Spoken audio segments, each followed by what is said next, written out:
केशव, आपने मुझसे जो कुछ कहा है उसे मैं पूर्णतया सत्य मानता हूँ। हे प्रभु, न तो देवतागण न ही असुरगण आपके व्यक्तित्व को पूरी तरह से समझ सकते हैं। हे परम पुरुष, हे सबके उधम, हे समस्त प्राणियों के स्वामी, हे देवों के देव, हे जग के स्वामी, केवल आप ही अपने स्वयं को वास्तव में जानते हैं। कृपा करके विस्तार पूर्वक आप अपनी दिव्य शक्तियों का मुझसे वर्णन करें, जिनके द्वारा आप समस्त लोकों में व्याप्त हैं। हे समस्त योग शक्तियों के स्वामी, मैं किस तरह आपका निरंतर चिंतन कर सकता हूँ? आपको मैं कैसे जानूं और आप पर ध्यान कैसे करूं? हे जनार्दन, कृपया मुझे अपनी योग शक्तियों और विभूतियों के बारे में विस्तार से बताएं। आपके विषय पर अमृत वचनों के श्रवण से मैं कभी तृप्त नहीं होता हूँ। अर्जुन ने वह सब स्वीकार कर लिया जो श्री कृष्ण ने कहा, और वे कहते हैं कि केवल कृष्ण ही वास्तव में स्वयं को जानते हैं। परम सत्य अनंत है और अर्जुन जैसे जीव परिमित हैं, इसलिए वे स्वाभाविक रूप से कृष्ण के वैभव को समझने में असमर्थ हैं। फिर भी अर्जुन के लिए इस तरह के वैभव को सुनना ध्यान करने के लिए एक अच्छी आध्यात्मिक प्रेरणा है। अर्जुन श्री कृष्ण को योगी, योग शक्तियों के स्वामी कहकर संबोधित करते हैं और उनसे पूछते हैं कि वे उनका ध्यान किस तरह करें।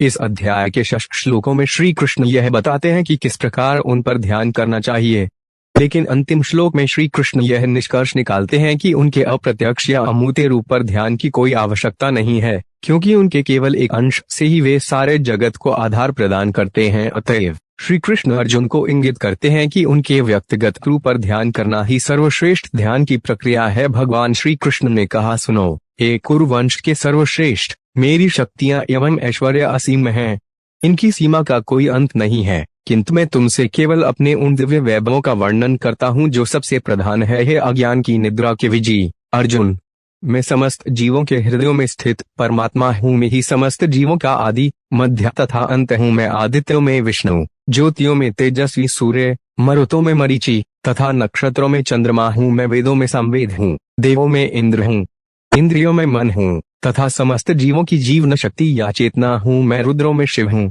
यक्षों तथा राक्षसों में कुबेर हूँ, वसुओं में अग्नि हूँ और त्वतों में मेरु हूँ। हे पार्थ, पुरोहितों में मुझे मुख्य पुरोहित बृहस्पति जानो। मैं सेनानायकों का तकिया हूँ एवं जलाशयों में समुद्र हूँ। महर्षियों में मैं भृगु हूँ, वाणी में दिव्य ओंकार ओम हूँ, यज्ञों में जप हूँ तथा अचलों में हिमालय हूँ। समस्त वृक्षों में मैं अश्वत्थ हूँ, देवर्षियों में नारद हूँ, मैं गंधों में चित्ररथ हूँ और सिद्धों में कपिल मुनि हूँ। हे अज्ञान की निद्रा के विजी अर्जुन, मैं समस्त जीवों के हृदयों में स्थित परमात्मा हूँ। मैं ही समस्त जीवों का आदि मध्य तथा अंत हूँ। मैं आदित्यों में विष्णु, ज्योतियों में तेजस्वी सूर्य, मरुतों में मरीचि तथा नक्षत्रों में चंद्रमा हूँ। मैं वेदों में संवेद हूँ, देवों में इंद्र हूँ, इंद्रियों में मन हूँ तथा समस्त जीवों की जीवन शक्ति या चेतना हूँ। मैं रुद्रों में शिव हूँ, यक्षों तथा राक्षसों में कुबेर हूँ, वसुओं में आगे हूँ और पर्वतों में मेरु हूँ। हे पार्थ, पुरोहितों में मुझे मुख्य पुरोहित बृहस्पति जानो। मैं सेनानायकों का तकिया हूँ एवं जलाशयों में समुद्र हूँ। महर्षियों में मैं भृगु हूँ, वाणी में दिव्य ओंकार ओम हूँ, यज्ञों में जप हूँ तथा अचलों में हिमालय हूँ। समस्त वृक्षों में मैं अवध हूँ, देवरियों में नारद हूँ, मैं ग्रंथों में चित्ररथ हूँ और सिद्धों में कपिल मुनि हूँ। अश्वों में मुझे उच्च हर्षव जानो, जो समुद्र मंथन के समय उत्पन्न हुआ था। गजों में मैं गजराज ऐरावत हूँ तथा मनुष्यों में राजा हूँ। आयुधों में मैं वज्र हूँ, गायों में कामधेनु हूँ, प्रजनकों में कामदेव तथा सो में वासुकी हूँ। नागलोक के नागों में मैं अनंत हूँ और जलचरों में मैं वरुण देव हूँ। पितरों में मैं अयमा हूँ तथा दंडदायकों में मैं यम हूँ। मैं दैत्यों में प्रह्लाद हूँ, प्रतिबंधों में काल हूँ। मैं पशुओं में सिंह हूँ तथा पक्षियों में गरुड़ हूँ। शुद्ध करने वालों में मैं वायु हूँ, शस्त्र चलाने वालों में मैं राम हूँ, जल जंतुओं में मैं मकर और नदियों में गंगा हूँ। हे अर्जुन, मैं समस्त सृष्टियों का आदि मध्य और अंत हूँ। मैं विद्याओं में अध्यात्म विद्या हूँ और तर्कम शास्त्रियों में मैं निर्णायक सत्य हूँ। मैं अक्षरों में अकार हूँ और समासों में द्वंद्व समास हूँ। मैं ही काल की निरंतर धारा हूँ और सृष्टाओं में ब्रह्मा हूँ। मैं सर्वभक्षी मृत्यु हूँ और मैं ही भविष्य के प्रकट होने का कारण हूँ। स्त्रियों में मैं कीर्ति, श्री, वाक, स्मृति, मेधा, धूति तथा क्षमा हूँ। संवेद के स्तुतियों में मैं बृहत साम हूँ और वैदिक छंदों में मैं गायत्री हूँ। मासों में मैं मार्गशीर्ष तथा ऋतुओं में फूल खिलने वाली वसंत ऋतु हूँ। युतां छल्यतामस्मि। तेजस तेजस्विना महम छलियों की मैं दृत कीड़ा हूँ, और तेजस्वियों का तेजस हूँ मैं, विजयमान साहस हूँ और बलवानों का बल हूँ। वृष्णिवंशियों में मैं वासुदेव और पांडवों में अर्जुन हूँ मैं, मुनियों में व्यास मुनि तथा महान विचारकों में उष्णा कवि हूँ मैं, दंड देने वालों का दंड हूँ, विजय के आकांक्षियों की मैं नीति हूँ, रहस्यों में मैं मौन हूँ और ज्ञानियों का ज्ञान हूँ। हे अर्जुन, मैं समस्त जीवित प्राणियों का जनक बीज हूँ। अस्तित्व में ऐसा कोई चर या अचर वस्तु नहीं जो मेरे बिना अस्तित्वमान हो। हे परंतप, मेरी दिव्य विभूतियां असंख्य हैं। मैंने तुमसे केवल उदाहरण के लिए अपने अनंत विभूतियों के मात्र एक अंश का वर्णन किया है। जानो कि जो भी ऐश्वर्ययुक्त, सुंदर तथा तेजस्वी सृष्टियां अस्तित्व में है, मेरे ही शक्ति के एक अंश मात्र से ही उद्गत हुए हैं। किंतु हे अर्जुन, यह सब जानने की आवश्यकता क्या है?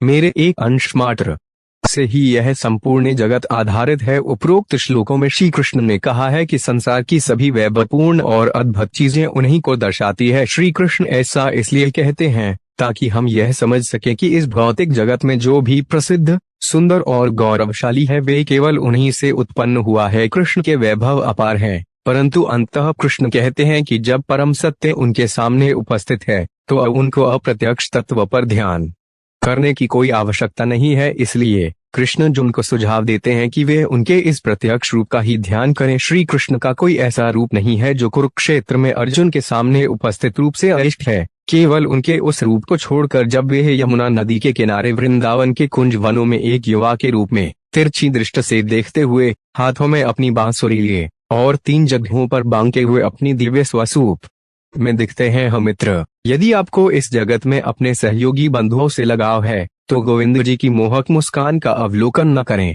जब वे केशी घाट में यमुना के तीर पर खड़े होते हैं, वे अपनी तिरछी दृष्टि से देखते अपनी बांसुरी को अपने होठों पर रखते हैं, जिनकी तुलना ताजा खिलते कलियों से की जाती है। 3 स्थानों पर बांका हुआ उनका दिव्य शरीर चंद्रमा के प्रकाश में अत्यंत उज्ज्वलित दिखाई देता है। श्री कृष्ण 5237 साल पहले वृंदावन, भारत में प्रकट हुए थे और अपने निजी भक्तों के साथ एवं भक्ति योग के माध्यम से परम सिद्ध हुए भक्तों के साथ उन्होंने अपनी लीला प्रदर्शित की थी। वृंदावन में श्री कृष्ण की लीलाएं श्रीमद् भागवतम के 10वें कांड में दर्ज किया गया है, जो पिछले 50 सदियों से भक्ति योग के साधकों को प्रेरित करता आ रहा है। भगवद गीता के अंतिम अध्याय में श्री कृष्ण अर्जुन को सूचित करते हैं कि जो भी उन पर आत्मसमर्पण करता है उसे परम धाम गोलोक वृंदावन प्राप्त होगा। ओम तत्सत। अतः व्यास विरचित सहस्त्र श्लोकों की श्री महाभारत ग्रंथ के भीष्म पर्व में पाए जाने वाले आध्यात्मिक ज्ञान का योग शास्त्र श्रीमद् भगवद गीता उपनिषद में श्री कृष्ण और अर्जुन के संवाद से लिए गए विभूति योग नामक अध्याय की यहाँ पर समाप्ति होती है।